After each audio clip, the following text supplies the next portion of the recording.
자, 전 세계 이목이 집중됐었던 새해 첫 FOMC에서 시장의 예상대로 0.25%포인트를 인상한 베이비 스텝이 단행됐습니다. 파월 의장이 기자회견을 통해 추가 금리 인상을 예고했습니다만 뉴욕 증시는 소폭 반등했는데요. 관련 내용들 권혁중 경제평론가와 짚어보겠습니다. 어서 오십시오. 네, 안녕하십니까. 예. 자, 0.25% 베이비 스텝은 뭐 예상이 됐던 부분이기 때문에 그렇고 파월이 이제 앞으로의 어떤 경제 방향성을 어떻게 좀 말할 것인가 그 입에 굉장히 주목이 됐었는데 네. 일단 뉴욕 증시를 보면 뭐 예상대로 가가지고 크게 어떤 뭐 급등도 급하락도 큰 충격 없었다는 느낌인 것 같아요. 그렇죠. 일단은 베이비 스텝은 예상을 했었고요. 시장에서 뭐 예. 선물 시장이나 아니면은 뭐 패드워치에서도 베이비 스텝이 뭐 확률이 거의 90% 이상 나왔기 그랬었죠. 때문에 예. 이제 베이비 스텝대로 갔다. 해서 0.25%포인트 정도 이제는 상승을 했습니다. 그래서 근데 이제는 시장에서 본다 그러면 굉장히 우호적인 반응이 굉장히 났죠. 근데 사실 그 이제 뉴욕 증시가 시작했을 때 하락장이었어요. 일단 하락장이었다가 이제 관망세가 있었던 거죠. 그러다가 이제는 발표가 되고 나서 연준 파월 의장의 이제 목소리 인터뷰가 나오자마자 거기에서 이제 급하게 반등했거든요. 그러니까 하락장에 있다가 그러면서 나스닥이 2% 뛰었으니까 그래서 갑자기 지금 반등하는 추세가 이제는 그 어제 입만 바라보고 있던 거예요. 그죠? 그렇죠. 네. 이제 인터뷰가 어떤 발언이 나올까? 왜냐하면 시장에서도 과연 어느 정도의 매파적인 발언이 나올 것인가가 이제 시장의 관점이었는데 이제 뭐 시장에서 예상을 사실 못했던 것 같아요. 그러니까 이렇게 물론 매파적인 발언은 나왔지만은 사실 뭐 인터뷰를 뜯어본다 그러면 완화적인 내용이 더 많았거든요. 그랬군요. 그러다 보니까 이제 시장에서 강하게 이제 반등을 했다라고 보시면 되겠고 실제 뭐 계속적인 완화적인 분위기였습니다. 뭐 이미 아시겠지만은 자이언트 스텝을 4번 연속했었고요. 그다음에 이제 빅 스텝 그러니까 0.5%포인트 좀 올리는 걸 한 번 했었고 그다음에 이번에 베이비 스텝 했잖아요. 그러다 보니까 이제 완화적인 추세로 지금 금리 상승이 되다 보니까 시장에서는 뭐 우호적으로 그다음에 긍정적으로 지금 평가를 했고 우리나라 증시도 마찬가지입니다. 지금 이제 상승장으로 가고 뭐 있는데 문제 없는 것 같더라고요. 네, 그래서 이제는 시장에서는 굉장히 좀 안도의 한숨을 쉬었다 이렇게 생각을 해봅니다. 그럴 수 있겠네요.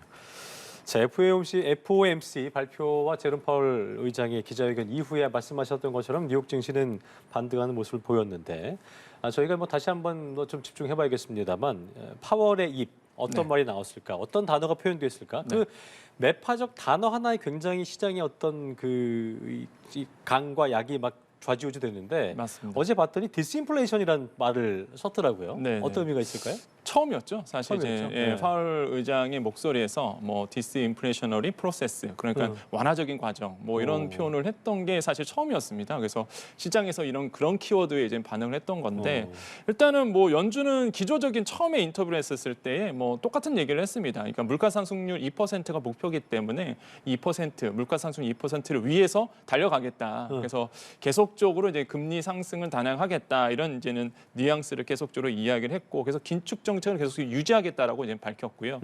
그러다 보니까 사실 지금 뭐 파월 의장 같은 경우는 뭐 장기적인 고용 부분들 그다음에 최고 수준으로 유지하고 물가를 좀 안정시키기 위해서 계속적으로 이제 물가에 대해서 관심을 기울이겠다라고 얘기를 했죠. 그래서 이런 얘기도 했습니다. 역사적으로 봤을 때 너무 빠른 완화적인 추세는 좋은 현상이 일어나지 않았다. 그래서 우리는 이제는 가던 데 길을 그대로 가겠다. 이런 이제 표현을 많이 했었는데 근데 시장에서는 다른 이제 반응이 왔던 거죠. 아까 말씀드린 것처럼 이제 물가 완화적인 어떤 과정들 이런 표현들이 나왔었고 그다음에 이제 커플모어라고 해갖고 금리를 한두 번 올리겠다 이런 이제 뉘앙스 말을 했어요. 그러다 보니까 시장에서는 이 두 가지 단어에 이 키워드에 굉장히 그 반응을 민감하게 했습니다.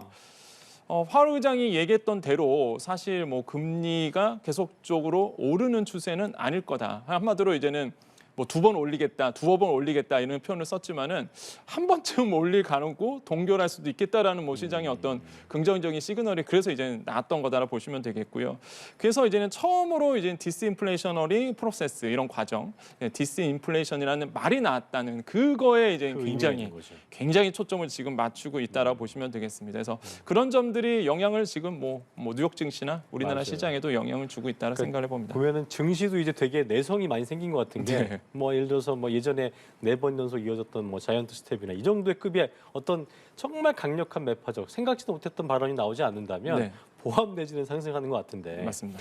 우리나라 그 증시에 대한 거 저희가 뭐 방송 전에 잠시 짚어보기도 했습니다만 코스피도 어쨌든 이런 흐름을 같이 하면서 뭐 산타랠리는 없었습니다만 네. 1월 들어서 급격하게 지금 오르고 있는 상태거든요. 네. 그러니까 어제 FOMC의 어떤 이런 흐름들을 봤을 때 코스피의 흐름도 앞으로 어떻게 좀 전망될까에 대한 궁금증들이 많이 있으실 텐데 네. 계속 상승을 좀 이어갈지 아니면 좀 보합티를 유지할지 아니면 뭔가 또 어떤 변수가 있을지 짚어볼까요? 그러니까 사실 전문가들이 1월 달 결과 지표만 놓고 보면 되게 부끄러워하세요. 왜 그러냐면 사실 작년 하반기에 보면은 상저하고 그러니까 상반기에는 좀 안 좋았다가 하반기부터 좀 오르지 않을까 이렇게 했는데 1월 달에 생각을 깨고 굉장히 많이 올랐단 비웃듯이. 말이에요. 예? 예, 그다음에 그러니까요. 대표적으로 나스닥 같은 경우에는 1월 달 한 11% 올랐거든요. 다 떨어질 거라 생각했는데 맞아요. 그러다 보니까 사실 이제 투자하는데 굉장히 좀 어려웠던 부분이 있었는데 그 정도로 이제는 1월 달에 증시가 굉장히 좋았습니다. 뭐 뉴욕도 그랬고요. 우리나라도 마찬가지였고 그런 거 봤을 때 뭐 한간에서 이런 얘기를 합니다. 1월 효과 한마디로 이제는 1월 달에 같은 경우에는 정책들을 많이 발표하잖아요. 그러면 투자자들의 기대 심리가 굉장히 높아집니다. 예, 투자할 여력도 생기고 그래서 1월 효과다 이런 표현도 있고요. 또 하나는 뭐 쇼커버링 효과가 좀 있었죠. 한마디로 이제 없던 주식을 이제 팔았단 말이죠. 그러다 보니까 내가 이제 사서 갚아야 되다 보니까 어쩔 수 없이 이제는 사는 매수해야 매수에 되는. 어느 정도 영향이 맞아요. 또 있었고 그다음에 이제 베어마켓 트랩이라는 용어도 그 당시에 나왔었습니다. 그 뭐냐면은 베어마켓 랠리라고 해갖고 이제 약세장에서 잠깐 치솟는 장 이렇게 표현하는데, 그러니까 트랩이라는 거죠. 그러니까 덫에 걸렸다 투자자들이. 그러니까 이런 거에 현혹돼서 투자자들이 베어마켓 랠리 속에서 이제 덫에 걸려서 투자에 현혹됐다 이런 표현이 이제 1월달에 많이 나왔었어요. 그런 표현이 나왔던 것이 정말 1월달에 이제는 생각을 깨고 올랐기 때문에 이런 거거든요. 이런 상황에서 이제 베이비 스텝이 이제 나왔던 거죠. 기조적인 완화 정책. 완화 어떤 메시지들이 나오다 보니까 뭐 증시에서는 당연히 뉴욕 증시도 반응할 수밖에 없었고 우리나라도 이제 증시에 반영하게 되는데 근데 주의할 게 하나가 있습니다. 꼭 이럴 때는 이제 차익 실현 매물이 나오거든요. 왜냐하면 그렇죠. 1월달에 많이 올랐잖아요. 또 이후에 불안정한 어떤 그 경제 어떤 흐름도 그렇고 그렇죠. 그런 것들 때문에 그러다 보니까 1월달에만 오른 상태에서 지금 어느 정도 차익 실현 매물을 나올 가능성이 굉장히 높아요. 그래서 그렇군요. 지금 뭐 장이 이제 계속 열리고 있지만 어. 장 막판 가서 갑자기 또 매물 나올 수 있습니다. 그러니까 경기가 안 좋아서가 아니라 네네. 차익 실현 매물 때문에 그렇죠. 네. 지금 중국 증시는 지금 차익 실현 매물 나오고 있거든요. 그렇군요. 예, 그런 거 본다 그러면은 이런 것도 좀 주의를 좀 하셔야 되겠다라고 말씀을 드리겠습니다. 그렇군요. 아까 뭐 저희가 잠시 그 FOMC의 발언들과 하면서 어떤 그 연준의 어떤 기조 진단 또 최종 금리 얼마만큼 갈 것인가 상단을 4.5를 가지 않는다. 뭐 작년 말만 해도 5는 당연히 넘기는 그런 어떤 네. 뭐 예상이었는데 어떻게 좀 상단을 예상하세요? 일단 지금 본다 그러면은 연준 추세로 간다 그러면요. 일단은 상단이 한 5.25% 정도는 두 번 더니까 그렇죠. 두 번 더 가니까. 베이비로 두 번 더. 그렇죠. 이제 그러면 중간값이 5.1%가 되겠죠. 그래서 아마 연준에서는 그렇게 움직이지 않을까라고 이제는 시장에서는 예상을 하고 있고요. 뭐 우리나라도 마찬가지로 미국 연준에 따라갈 수밖에 없습니다. 그래서 한 번 정도 아마 2월달에 아마 한번 베이비 스텝을 단행하지 않을까라고 좀 생각을 해보겠는데 일단 지금 본다 그러면 만약에 연준에서 금리를 올린다. 이제는 한두 번 정도 올린다 그러면 일단 3월 달과 5월 달에 있거든요. 그때 한 번씩 이제 올릴 가능성은 여전히 있습니다. 그래서 이런 것도 이제는 관심사로 가져 주셔야 되겠고 어쩔 수 없이 이제는 연준 같은 경우는 물가 상승률 2%를 목표로 두고 있기 때문에 뭐 계속 뭐 금리를 한번 올릴 수밖에 없는 상황으로 가겠죠. 그래서 이제 연준에서 작년부터 계속 얘기했던 게 우리는 무조건 5% 간다라고 얘기를 했잖아요. 그러다 보니까 5% 이상을 한번 분명히 갈 것이다. 근데 이제는 그 속도가 이제 줄어들고 있으니까 이제 시장에서는 좀 긍정적으로 느끼고 있는 것이고 그래서 뭐 연준 파월 의장이 이런 얘기 했습니다. 인플레이션 최근 완화적인 추세는 맞는데 하지만 그래도 아직도 물가는 높다. 그렇기 때문에 이제는 계속적으로 우리 갈 길 가겠다. 이렇게 이제 발표를 했고요. 그런데 이제는 시장에서는 고지고대로 믿지 않는 게 이제 지금의 이제 상황인 거죠. 그래서 굉장히 조심스럽게 발언을 해요. 파월 의장은 예전부터 계속적으로 이제 애매모호하게 좀 얘기를 하는 부분이 있었거든요. 근데 시장에서는 어느 정도 보다가 이제는 연준의 발표에 대해서 어느 정도 신뢰감이 좀 떨어지는 그러면서 이제 강하게 또 주식시장도 반등하게 되고 한두 번 올리다가 분명히 뭐 시장에서 이런 얘기를 합니다. 3월 달에 한번 올렸다가 동결. 그러다가 하반기에 떨어짐. 이렇게 이제는 예상하는 분들이 굉장히 많아지고 있거든요. 그래서 이런 부분들이 아마 시장에 크게 미칠 거다라고 이제 시장에서는 내다보고 있습니다. 그 긴축을 기조로 가는 거기 때문에 지금 말씀하신 것처럼 시장에서 믿지 않고 반응하지 않는다면은 연준에서는 좀 더 또 뭔가 강력한 뭔가를 내놓을 수 있다는 변수도 있지 않겠어요? 그런데 이제 지표를 따라가게 되거든요. 뭐 아. 연준의 뭐 투자자들의 성향이라든지 뭐 예상치 이거보다는 일단은 지표를 따라가게 되는데 지표가 나쁘지가 않아요, 지금. 나쁘지 않으니까. 예, 근데 왜냐하면 지표를 조정할 수는 없으니까. 그렇죠. 지금 일단 고용률이 참 문제였는데 지금 고용률은 뭐 미국 시장 같은 경우에는 사실 완전 고용 상태입니다. 실업률이 3.6%니까 이거는 거의 완전 고용이거든요. 근데 완전 고용 상태면은 사실 인플레이션 압박이 좀 있어요. 근데 최근 들어와 갖고 이제 고용률이 좀 떨어지는 부분이 있었습니다. 그러니까 노동 시장이 좀 안 좋아진 부분이 있거든요. 그렇게 되면 이제 연준 입장에서는 또 아이러니하게도 금리의 좀 완화적인 부분이 좀 나올 수 있는 환경이 만들어지는 거죠. 그래서 지금 이렇게 본다 그러면은 연준 입장에서는 아무래도 이런 어떤 거시적인 지표를 보고 아마 판단할 것이다. 특히 소비자 물가 CPI 지수가 낮아지고 있기 때문에 우리나라랑 반대로 가죠. 그러니까 미국 맞아요. 시장은 참 좋게 가요 지금. 참 우리 지금 좋게 가요. 공공요금 때문에 또 예. 올랐더라고요 상승폭. 근데 우리나라는 이게 좀 아니라는 거죠 지금. 지금 소비자 물가 지수가 오늘 이제 발표가 됐지만 통계청에서 올랐어요. 그러니까요. 그러다 보니까 뭐 우리나라는 좀 딜레마에 빠지는데 미국 시장 같은 경우는 예측 가능성대로 지금 가고 있는 거거든요. 시나리오대로. 예, 시나리오로 가고 있기 때문에 예측 가능성이 높아지는 거죠. 그러다 보니까 사실 자신감이 있는 거고 미국 같은 경우에는. 그래서 참 우리나라가 문제다. 이게 남이 문제가 아니라 이게 우리나라가 문제다는 생각을 많이 해봅니다. 권영수 평론가도 이번에 그 공공요금 그 관리비 받아보시고 좀 이거 많이 올랐네라고 그럼요. 느끼지 않았어요? 그럼요. 그런 네. 것처럼 우리나라 입장에서도 많은 분들이 지금 뭐 서민분들이 힘들어하고 계시고 공공요금 너무 많이 오르고 있으면서 네. 힘들어하는 상황인데 이런 상황에서 아까 잠시 언급해 주셨습니다만 23일 한국은행 금통위가 예정돼 있습니다. 네. 어쨌든 FOMC의 그 흐름을 따라갈 수밖에 없기 때문에 우리 입장에서도 이번에 또 올리지 않을까라는 예상도 있는 반면에 또 이런 국내 경제 상황을 생각하면 이재용 총재가 좀 고민을 할 것 같기도 하고 네. 동결될 수도 있을까? 어떻게 좀 뭐 무게 중심이 어디 쪽으로 좀 쏠린다고 좀 봐야 될까요? 지금 금리 차가 1.25% 포인트잖아요. 그러면 일단 만약에 이번에 이번 달이죠. 금통위에서 금리를 안 올리게 되면은 1.5% 포인트로 이제 더 늘어날 가능성이 있습니다. 왜냐하면 그렇죠. 연준에서는 분명히 이제는 3월 달에 한번 올릴 거라고 지금 두어 보고 번 얘기했기 있거든요. 때문에. 예. 그렇기 때문에 금리 격차가 더 이상 벌어지면 안 돼요. 그래서 아마 그래서 이제 2월 달에 동결은 안 하고 아마 0.25% 포인트 정도 우리나라에서 금통위에서 올릴 가능성이 굉장히 높다. 그렇군요. 그래서 1.25% 포인트 정도로 이제 계속적으로 맞춰갈 것이다라고 이제는 시장에서 내다보고 있습니다. 그게 제가 봐도 좀 맞을 것 같고요. 갭 차이가 이제 1.25 이상 벌어진 건 좀 위험하다. 그러면? 그렇죠. 만약에 1.5% 포인트로 벌어진다 그러면 역대랑 동급이에요. 그러니까 한 번 그런 적이 있었거든요. 그러니까 더 이상 벌어뜨리면 안 되죠. 왜냐하면은 사실 금리 차이가 그렇게 나버리면은 뭐 투자자 입장에서는 뭐 한국에 있을 이유가 없거든요. 그러니까요. 당연히 이제는 돈 싸들고 달러 사러 가지, 뭐 미국까지 굳이 우리나라 시장에 남아 있을 이유가 없습니다. 그렇기 때문에 금리의 어떤 갭 차이를 이제는 크게 벌어지지 않을 거기 때문에 아마 이번에 아마 2월 달에 한 0.25% 그 정도? 정도 베이비 스텝 한번 단행하지 않을까 이렇게 생각을 하고 있고요. 지금 그럴 수밖에 없는 게 이제 이유가 첫 번째로 본다면 소비자 물가 지수가 아까도 말씀드렸지만 5.2%가 나왔습니다.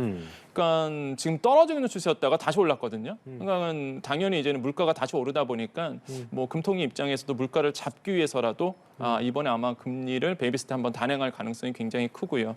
두 번째로는 이제는 그 아까도 우리가 얘기했지만은 한 두어 번 한다고 이제 발표를 했어요. 그러면 지금 뭐 연준의 시스템상으로 본다 그러면 스케줄상으로 본다 그러면 3월과 5월에 좀 높거든요. 연준이 이제 FOMC가 열리는 날이다 보니까 그래서 3월과 5월에 한 두 번 정도 올릴 가능성이 있기 때문에 그럼 선제적으로 우리나라가 또 올려줘야 돼요. 그래서 우리도 4까지는 간다고 봐야겠네요. 그렇죠. 예, 그렇게 보셔야죠. 그래서 그러다 보니까 지금 기준금리에 대한 예민한 문제들이 아마 지금 걸려 있다. 그래서 많은 시청자들이 그러실 거예요. 이게 뭐 연준에서 뭐 베이비 스텝 하는 거랑 우리나라랑 무슨 뭔 상관이 상관이냐. 있냐 그렇죠. 하실 텐데 네. 어쩔 수 없이 그렇지 뭐, 않아요. 뭐 한국은행 총재가 얘기했습니다. 뭐 우리나라의 기준금리는 따로 갈 수가 없어요. 그러니까 미국 금리와 같이 가서 이제 커플링으로 같이 갈 수밖에 없거든요. 미국 금리에 대해서 이 항배가 우리나라의 기준금리에 영향을 고스란히 미칩니다. 그럼 지금 시장의 참여자들이 지금 관심 있게 보고 있는 게 대출금리 너무 높아서 부동산 시장이 굉장히 안 좋잖아요. 지금 뭐 미분양 사태도 6만 호가 넘어갔기 때문에 맞아요. 굉장히 안 좋은 네. 상태다 보니까 뭐 금리에 따라서 지금 시장이 좌우지되는 부분이에요. 지금 현재의 이제 시장은 그러다 보니까 미국 금리가 초미의 관심사로 가질 수밖에 없는 부분이다. 그래서 그만큼 이제 중요하다라고 좀 말씀을 드립니다. 어쨌든 이런 상황이 앞으로 어떻게 좀 이어지게 될지 지켜봐야 될 것 같고요.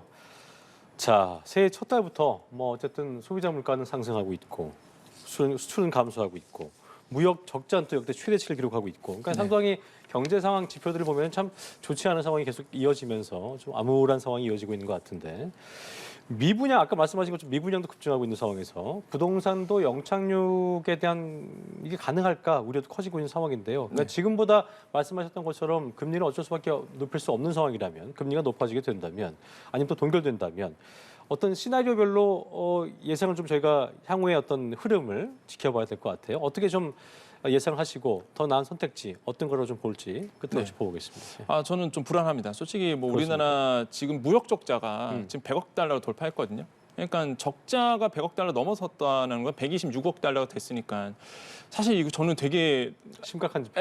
저는 굉장히 심각하게 지금 받아들이고 있거든요. 왜냐하면 그 역대 최고가 이제 8월 달이었습니다. 근데 그걸 이제 돌파한 거거든요. 최초로 100억 달러 적자가 넘어섰기 때문에 무역 적자가 안 된다는 얘기는 우리나라가 이제 수출에 막혔다는 얘기예요, 사실. 수출 경쟁력을 잃어가고 있다는 이게 징표입니다. 그리고 연속이잖아요. 반도체 값이 떨어진 것도 그렇고. 예, 연속적으로 적자를 보고 있기 때문에 과연 이게 적자폭도 줄어들지가 않고 더 커지는 부분이 있어서 그러니까요. 저는 좀 우려스러운 부분이 있다. 여기에다가 이제 소비자 물가 지수가 5.2% 나오죠. 시장의 예상을 깨고 원래 시장 예상은 4.9%, 4%로 좀 상승하지 않을까 좀 긍정적으로 봤었는데 시장을 깨고 5.2%, 올려버렸습니다. 5에서 원래는 5%였단 말이에요. 그럼 소비자 물가 지수도 높아지죠. 그다음에 무역 적자도 나오죠. 그럼 사실 우리나라의 지금 거시 경제가 그렇게 좋은 상황이 아니다. 그래서 추경호 부총리가 그런 얘기를 했습니다. 뭐 연준의 발표에서 뭐 완화적인 추세는 좀 환영할 만하나 우리나라의 실물 경제는 지금 좋지는 않다라고 얘기했거든요. 정확하게 보신 거죠, 사실. 그래서 지금 우리나라의 경제에 대해서 수출 경쟁력을 높여야 되는 부분이 있습니다. 특히 이제는 건설 경기가 또 좋지 않아. 말씀하신 것처럼 미분양 사태가 상당하거든요. 네. 이런 것들도 지금 복합적으로 일어나다 보니까 좀 굉장히 좀 어려운 부분들이 가고 있기 때문에 그 뭐 시장의 참여자들은 좀 주의를 좀 하셔야 되겠다라고 다시 한번 좀 말씀을 드리겠습니다. 알겠습니다. 여기까지 경제일기 권혁중 경제평론가와 함께했습니다. 오늘 말씀 고맙습니다. 네, 감사합니다. 예.